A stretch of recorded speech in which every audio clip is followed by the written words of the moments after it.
नमस्कार, स्वागत है आपका हमारे चैनल पर। नाम बड़े और दर्शन छोटे, ये कहावत तो आपने सुनी होगी। बात शेयर मार्केट में आईपीओ की हो तो ये कहावत यहाँ पर सही साबित होती है। कई आईपीओ ऐसा है जिनका मार्केट में अच्छा नाम है, लेकिन शेयर मार्केट में लिस्टिंग होने पर ऐसे आईपीओ से या तो लॉस हुआ या फिर नाम मात्र का प्रॉफिट हुआ। ऐसा क्यों होता है? क्योंकि कंपनियां अपना आईपीओ हाई वैल्यूएशन पर लेकर आती है, चाहे कंपनी कितने कर्ज में हो या चाहे कंपनी को कितना ही लॉस हो रहा हो, लेकिन आईपीओ में ये अपने शेयर की प्राइस हाई रखते हैं और साथ में आईपीओ का maximum portion offer for sale में रखते हैं, जिनसे प्रोमोटर को ही ज्यादा फायदा होता है।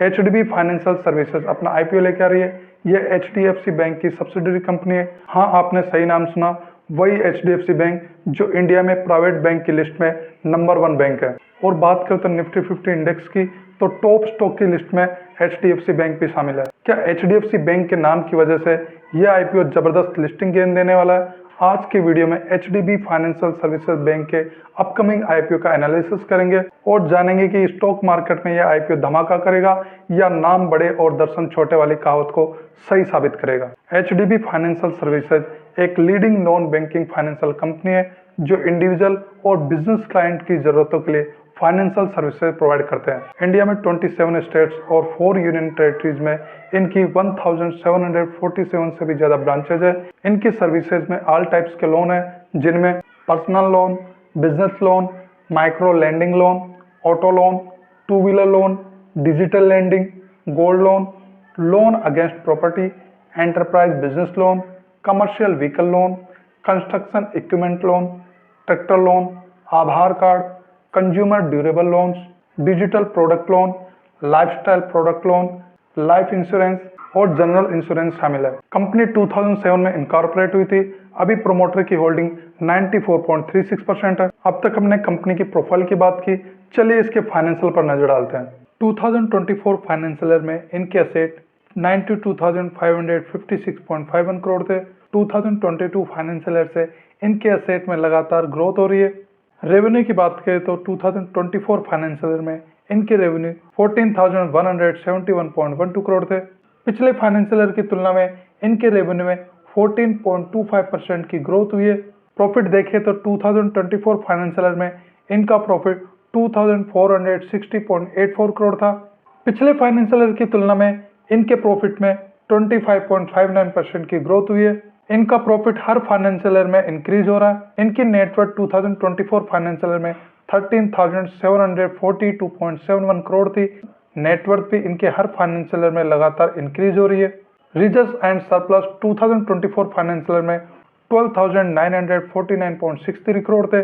रिजर्व एंड सरप्लस भी इनके हर फाइनेंशियल ईयर में लगातार इंक्रीज कर रहे हैं। बात करें तो इनकी उधारी की, तो 2024 फाइनेंशियल ईयर में इनकी उधारी 74,330.67 करोड़ थी। हर फाइनेंशियल ईयर में इनकी उधारी लगातार बढ़ती जा रही है, जो कि बहुत ज्यादा है।